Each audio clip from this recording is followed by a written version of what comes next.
Racikan Berita 1. Teman-teman, seperti diketahui beberapa hari terakhir ini lagi ada viral isu tentang Partai Perubahan di kalangan relawan maupun di kalangan masyarakat tentunya, yang meneruskan gerakan perubahan yang dikampanyekan oleh pasangan Amin di pemilu yang lalu.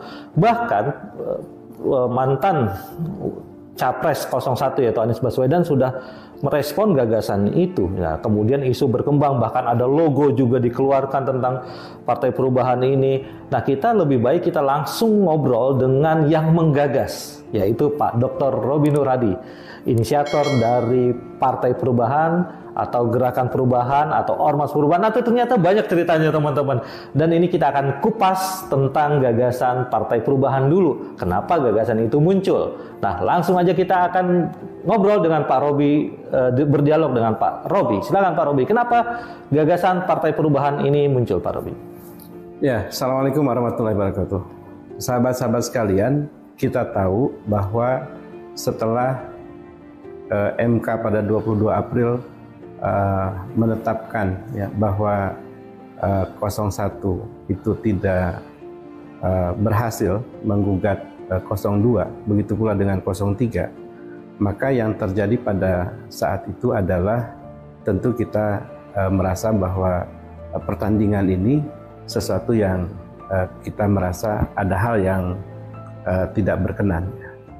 Tetapi sebenarnya yang menjadi penting bukan hanya itunya, tetapi bagaimana kemudian partai yang tadinya menjadi bagian dari koalisi perubahan, yang kita menumpukan harapan perubahan, itu justru dilihat ya, seperti akan menyeberang atau bahkan sudah menyeberang. Ya. Kita perhatikan hari-hari itu menjadi sangat penting ya. Dari tanggal 22 April lalu ke tanggal 23 sampai kemudian pada hari Kamis tanggal 25 sore ya. Itu kan Caimin menyampaikan bahwa koalisi perubahan itu sudah tutup buku. Artinya koalisi perubahan yang di dalamnya harapan perubahan kita menyandarkan itu kemudian terlihat bahasa sederhananya kemungkinan loncat waktu itu. Maka kita yang mendukung karena kemurnian ya, keinginan kita memang ingin berubah, merasa bahwa perubahan ini bukan lagi soal retorika yang disampaikan saat Pilpres, tetapi ini adalah satu keinginan kuat dari masyarakat yang dia tidak boleh mati meskipun pihak-pihak yang diharapkan itu meninggalkannya. Nah, maka pada hari Jumat, artinya tanggal 26 ya, waktu itu Caimin menyampaikan bahwa Timnas juga akan dibubarkan meskipun kemudian ditunda, kalau tidak salah pada hari Seninnya. Pada pagi itu dalam satu diskusi singkat ya, maka saya akhirnya merilis satu keinginan untuk bertemu, mendiskusikan dengan para relawan. Saya ingat hari Jumat jam 9 saya menyampaikan pesan kepada teman-teman untuk kita mendiskusikan apa langkah relawan ke depan. Kalau ada yang nerima WA-nya itu kan WA grupnya itu langkah ke depan relawan masa depan Indonesia. Yang saya kaget adalah dirilis jam 9 pagi hari Jumat, itu sebelum hari Sabtu jam 9, WA grup yang isinya maksimal 1025 itu sudah full. Dan pertemuan kita waktu itu adalah besoknya, hari Sabtu, tanggal 27. Saya tentu merasa bahwa ini ada satu hal yang kita merasa sama. Kita melihat situasi yang tidak menggembirakan dan kita ingin apa yang kita perjuangkan itu tidak terhenti. Maka pada Sabtu tanggal 27 siang sekitar jam 1 ya, dan berbagai masukan dari WA Group, Japri kepada saya, dan kemudian kita berdiskusi secara Zoom, ya. Maka lahirlah apa yang kita semua sudah bisa baca, hasil pertemuan 27 April. Teman-teman sekalian, ya, ini bukan soal saya atau Anda misalnya, tapi ini soal apa yang dimau oleh para relawan. Dan saya merasa bahwa itu hal yang wajar saja. Ada aspirasi teman-teman yang menghendaki partai per partai, ya. Lalu ada yang menghendaki ormas. Lalu ada yang berharap teman-teman relawan itu bisa membangun ekonominya. Maka kan badan hukumnya adalah koperasi. Lalu ada juga yang ingin melanjutkan gagasan baik tentang misalnya Indonesia mengajarnya Pak Anies.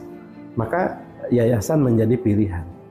Lalu kita juga kan akan berhadapan dengan pilkada serentak, ya. Maka hasil pertemuan tanggal 27 April itu, yang teman-teman saya berseloroh itu seakan-akan menjadi hitoh gerakan perubahan, adalah 5 wadah pilihan, ya, yang kita sepakati untuk disiapkan kepada teman-teman relawan atau siapapun yang menghendaki perubahan, untuk kita tidak berhenti. Kita teruskan perjuangan ini melalui wadah atau cara-cara yang konstitusional, yang sesuai dengan aturan perundang-undangan. Partai kan pilihan yang sesuai dengan konstitusi. Ormas juga sama, koperasi juga sama, yayasan juga sama. Yang kelima itu mungkin mirip-mirip seperti akan menjadi sebuah perkumpulan, di mana di situ dalam tanda kutip itu bisa jadi semacam lem hanasnya bagi para calon kepala daerah. Kalau kita visinya sama, perubahan, maka partainya akan mengusung perubahan yang digagas oleh Pak Anies dan gagasan-gagasan perubahan lain. Ormasnya juga sama. Salah satu yang menjadi tujuan adalah kita jangan sampai mengulangi bahwa pada pemilu-pemilu yang akan datang, persoalan kita itu selalu di persoalan misalnya manipulasi bansos. Kita perlu mengedukasi bahwa bansos itu tidak boleh kemudian menjadi alat politik untuk menipu masyarakat. Lalu juga soal saksi yang selalu minim, sehingga kita pada saat dicurangi, kita nggak punya data yang cukup untuk melawan. Ya. Ini kan persoalan, maka kita harus persiapkan. Jadi ormas ini di dalam tujuannya diarahkan untuk seperti itu. Koperasi kenapa juga penting? Sebab jangan sampai, ya, orang yang tidak atau terbatas ekonominya jadi mudah dirayu, ya, dengan uang, money politik dan sebagainya. Kita harus perkuat. Dan ini bukan soal 1-2 orang. Ini harus jadi satu gerakan. Koperasi yang memang sebuah gerakan kemasyarakatan, ya, ekonomi masyarakat. Ini menjadi sebuah gerakan yang real, yang membentengi masyarakat bukan hanya dari rasa laparnya, tapi juga dari potensi dibodohi, ya, oleh gerakan politik yang curang, ya, mau membeli suara mereka. Begitu pula yayasan, ya, yang dari yayasan itu kita bisa bikin sekolah, kita juga bisa bikin klinik atau rumah sakit. Kita kan tahu bahwa salah satu hal yang bagus dari Pak Anies adalah saat masalah kesehatan itu bukan hanya murah, tapi juga cepat melayani. Dan ini tentu, ya, kalau kita tidak ada di pemerintahan, ya kita harus membuatnya. Maka kita harus hadirkan misalnya rumah sakit yang memang dikehendaki seperti yang Pak Anies sampaikan. Jadi sahabat-sahabat sekalian, yang saya lakukan itu adalah menangkap aspirasi rekan-rekan, lalu menyediakan pilihan wadahnya. Saya tidak pernah tahu, ya, apa yang terjadi sebelum 27 April itu. Maka saya juga kaget, ya, pada saat hasil pertemuan itu mendapatkan respon seperti banjir bandang, seperti air bah. Bahkan kemarin, ya, ini saya diwawancara tanggal 6 Mei, ya, kemarin itu teman-teman sudah bilang bahwa di bawah itu seperti sudah tsunami. Artinya ini sesuatu yang responnya di luar dugaan saya dan tentu teman-teman yang lain. Nah, sahabat-sahabat sekalian, kami tentu ingin ini bukan persoalan yang asal-asalan, bercanda, kaleng-kaleng, enggak. Makanya sampai saat ini Partai Perubahan itu belum ada, belum dideklarasikan. Ya. Karena kami paham bahwa ini bukan soal kepentingan segelintir orang yang ingin mendirikan partai, bukan. Ini harus jadi milik bersama. Oleh karena itu, caranya harus dibuat bersama-sama. Itu kenapa kemudian ada WA Group yang sudah membanyak itu. Saya juga tidak tahu bagaimana kemudian begitu semangatnya sehingga beredar kemana-mana. Saya berterima kasih dengan ruang ini. Inilah ruang klarifikasi saya kepada Pak Anies. Sebab pada saat ini kemudian viral, lalu Pak Anies merespon, ya, bayangkan 27. Lalu kemudian pada tanggal 1 Mei itu kan ada rilis yang berkaitan dengan seruan kepada relawan. Ya. Kenapa demikian? Karena hanya 1-2 hari setelah rilis itu, seperti pesan ini sampai ke beliau. Ya. Dan beliau tentu merespon tidak akan mendirikan partai politik, ormas dan lain sebagainya. Kepada siapapun yang menonton ini saya ingin sampaikan bahwa ini bukan soal ya kita mau menyajikan kepada Pak Anies dalam arti pribadi ya. Tetapi ini adalah aspirasi yang lahir dari gerakan perubahan yang dia ingin tetap berkontribusi kepada negaranya dengan cara yang benar. Ini kan aspirasi ya. Boleh kan ya, teman-teman kemudian ingin meneruskan perjuangannya, aspirasinya. Ya. Meskipun kemudian seakan-akan ya, ini sesuatu yang perlu dibuat garis batas bahwa seakan-akan ini sesuatu yang dalam tanda kutip ya tidak mengganggu agenda Pak Anies. Ya. Saya sampaikan ke Pak Anies bahwa sama sekali ini bukan hal seperti itu. Ini adalah aspirasi yang saya membantu kanalisasinya. Dan lalu kemudian beredar soal logo burung hantu. Lucu sih memang ya. Saya juga kaget juga.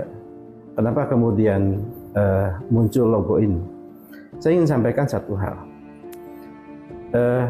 Partai Perubahan itu punya 2 WA Group ya. Kenapa dibuat grup yang kedua? Karena yang satu sudah 1.000 lebih. Mengendalikan 1.000 orang dalam satu WA Group itu tidak mudah. Tapi karena itu grup yang terbuka, maka semua orang mengusulkan nama partainya apa. Ada PPI, ada macam-macam. Ya. Dan kami juga tidak bisa melarangnya. Itu hak semua untuk berpendapat.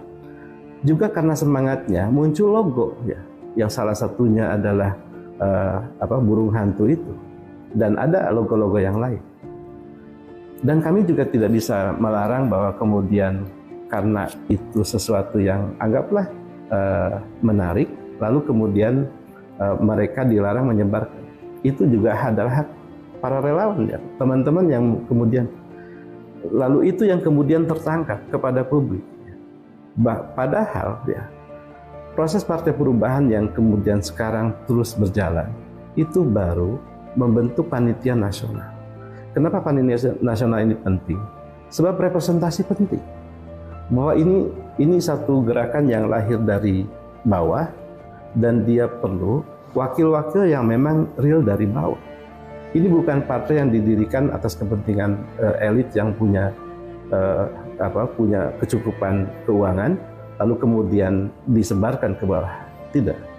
Saya menghormati proses ini dan desakan sekuat apapun kepada saya untuk segera mendeklarasikan itu betul-betul saya serahkan pada proses.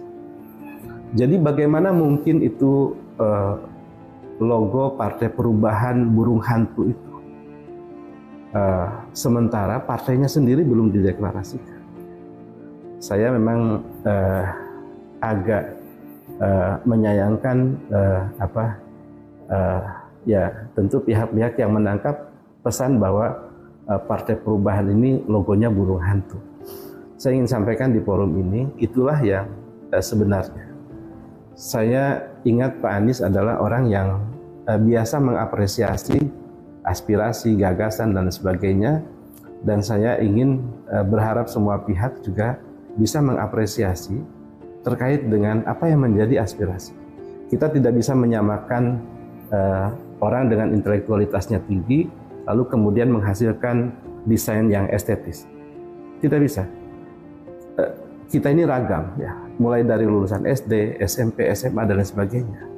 Maka yang saya lakukan sebagai inisiator adalah saya menghormati dan saya berterima kasih.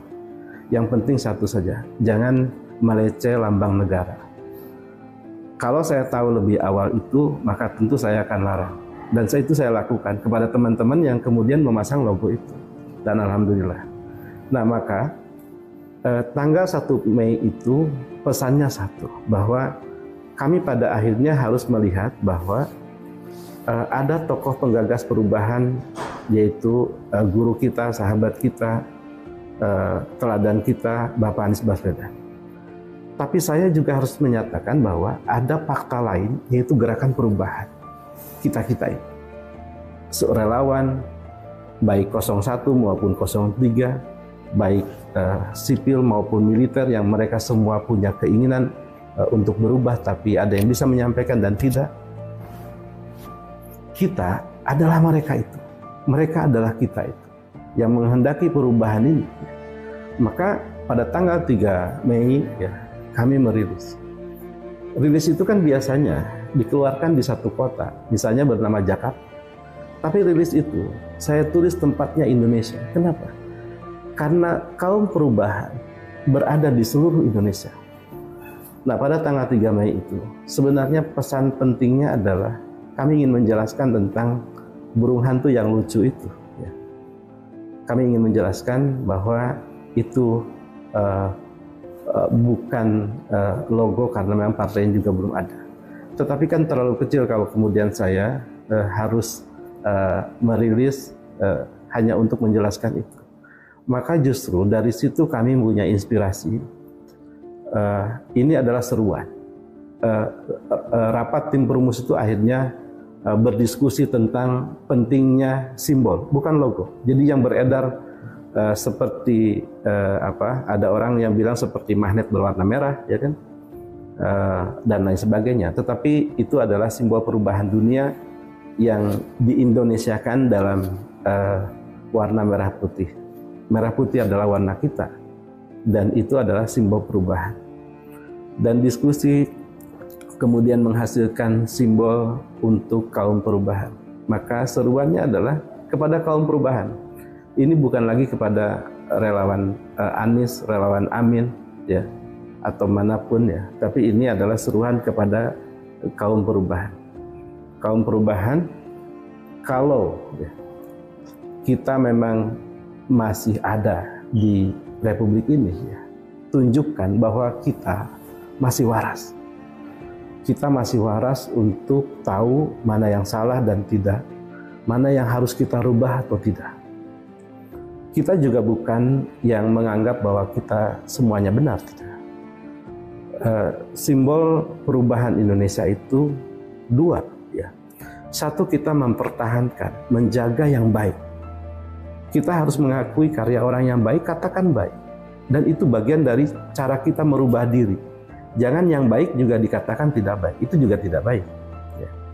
Jadi jalur pertama adalah akui yang baik itu baik, fair. Ya. Tetapi yang terpenting adalah perbaiki yang tidak baik. Ini adalah keinginan kita.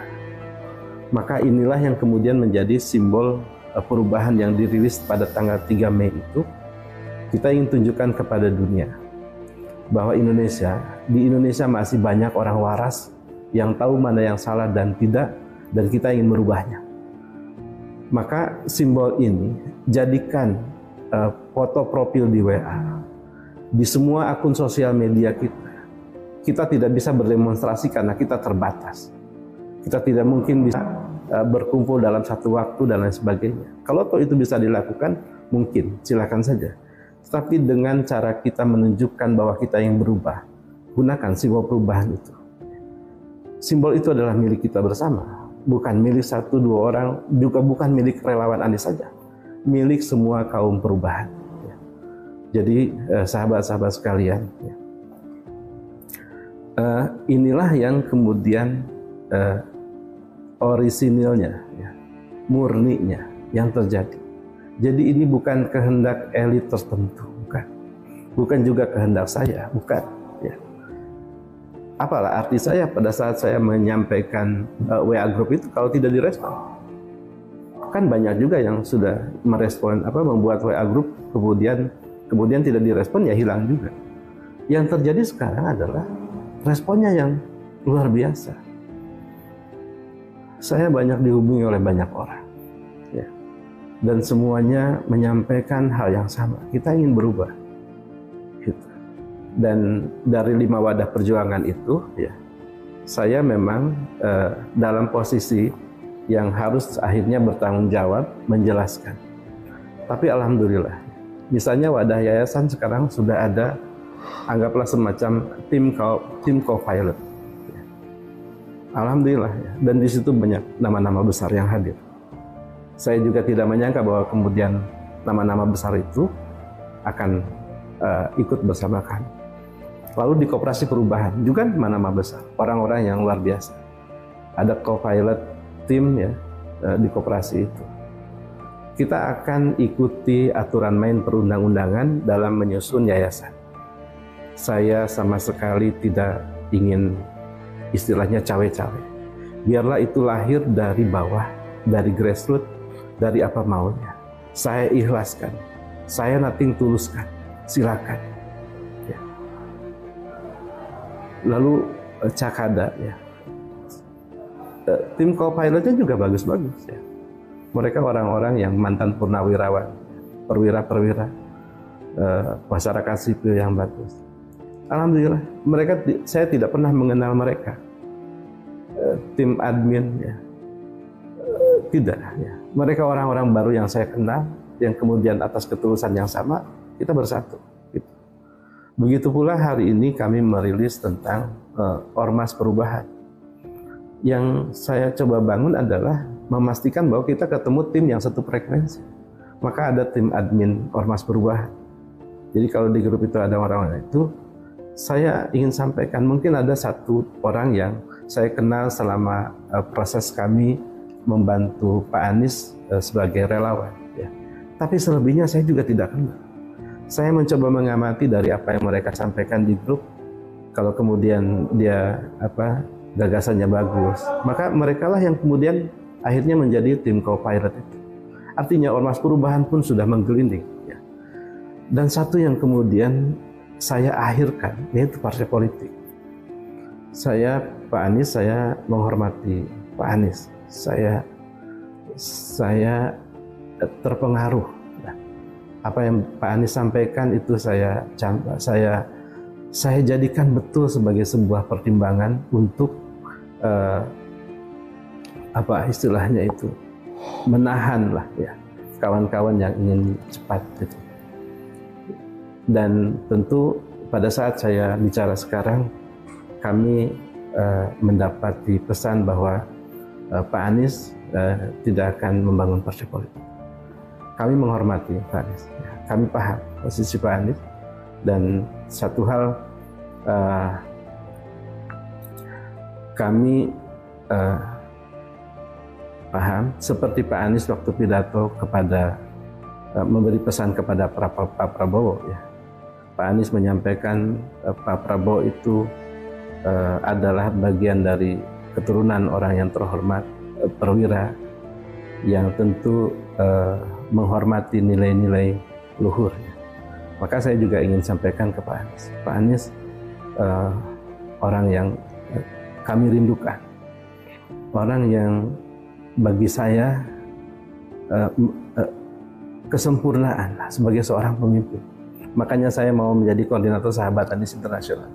Dan kalau Bapak tahu, saya banyak memberi apresiasi.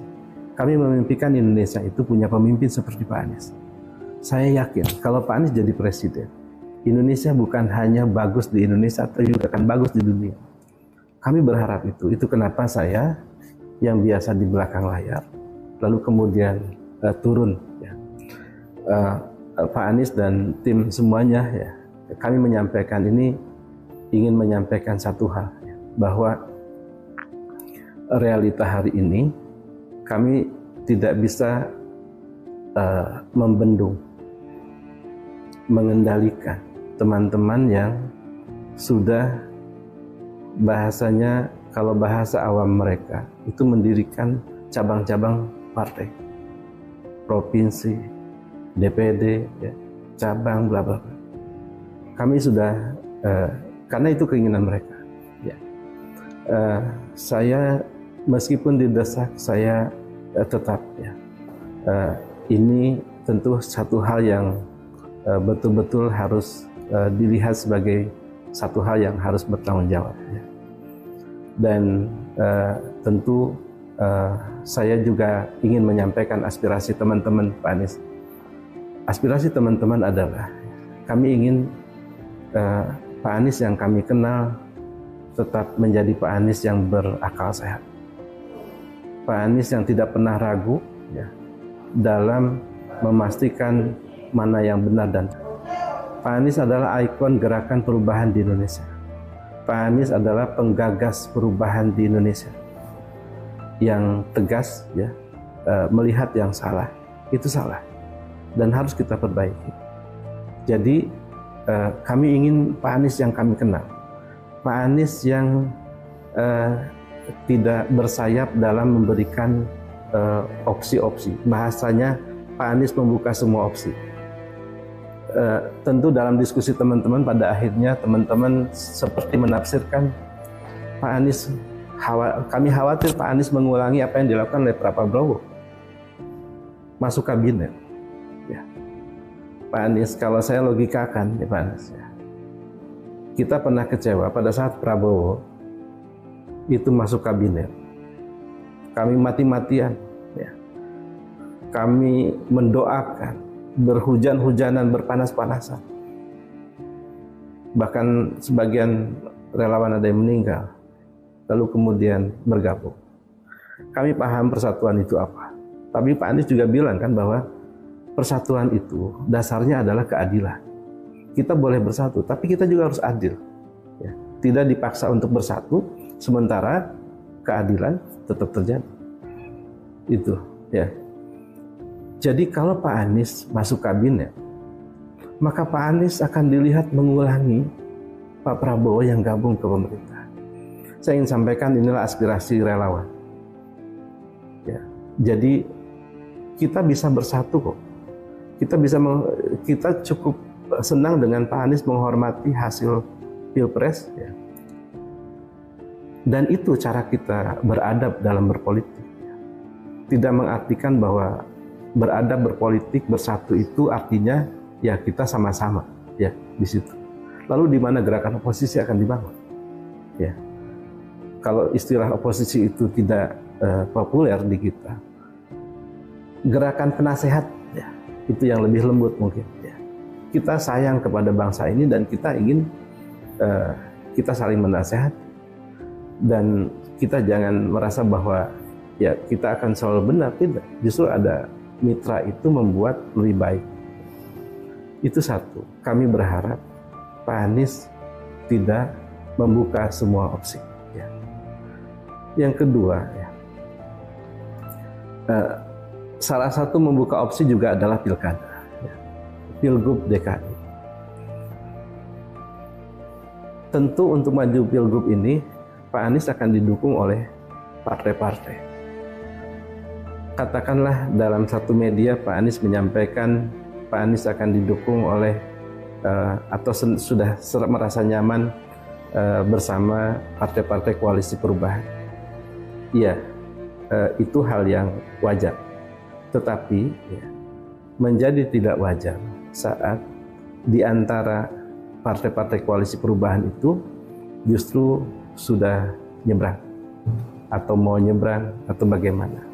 Itu kan sesuatu yang kemudian di mata kaum perubahan, di mata relawan, sesuatu yang menjadi catatan. Kalau saya ibaratkan, waktu Prabowo kita kecewa satu kali. Saat partai-partai peserta koalisi perubahan itu mulai menyeberang, kami sudah punya kekecewaan 1,5 kali. Kalau Pak Anies juga di sana, maka lengkap sudah kekecewaan kami yang 2 kali. Kami sayang kepada Pak Anies. Tidak atau jarang ya, kami Indonesia itu punya sesosok tokoh seperti Pak Anies. Maka jadilah Pak Anies yang kami kenal. Biarkanlah Pak Anies tidak jadi apa-apa, tapi Pak Anies akan menjadi teladan bagi kami yang membuat kami punya semangat bahwa perubahan itu adalah keniscayaan. Gerakan perubahan masih punya napas. Gerakan perubahan masih punya tokoh, Pak Anies. Jadi Pak Anies, kami memohon ya, bersama barisan perubahan, gerakan perubahan, dan kepada siapapun di sana, jangan takut dengan gerakan perubahan dan barisan perubahan atau apapun itu, karena kami akan tetap berada di jalur konstitusi. Kami tidak akan menjadi kelompok radikal atau kelompok teroris. Itu bukan kami. Kami mau membangun peradaban, oleh karena itu kami pastikan bahwa cara kami mengkritik, cara kami menasehati juga beradab. Negeri ini bukan hanya milik kami atau milik yang di sana. Negeri ini milik bersama, sehingga kami lakukan ini atas dasar tanggung jawab kami bersama. Kami akan sama-sama menjaga Republik ini, karena Republik ini adalah milik bersama. Jadi Pak Anies, bersama kami lah, bersama, dan insya Allah sejarah akan mengenang, dan ini yang jauh lebih mahal. Kita semua sedang menulis sejarah, dan kami berharap Pak Anies dicatat dalam sejarah sebagai pihak yang konsisten mengeluarkan gagasan perubahan dan menjadi eksekutornya bersama kami. Kami akan terus membersamai Pak Anies, insya Allah ya. Kami bangga berada dalam gerakan perubahan ini, seperti yang Pak Anies selalu dengar dari semua relawan yang ada. Mereka susah, mereka nggak punya uang, mereka kepanasan, mereka kedinginan, ya. Tapi mereka punya kebanggaan. Juga saya, juga yang mewawancarai ini, juga semua yang lain. Kami boleh tidak punya apa-apa, tapi kami tidak boleh nggak punya harapan. Dan harapan kami adalah harapan perubahan Indonesia yang lebih baik. Insya Allah. Assalamualaikum warahmatullahi wabarakatuh.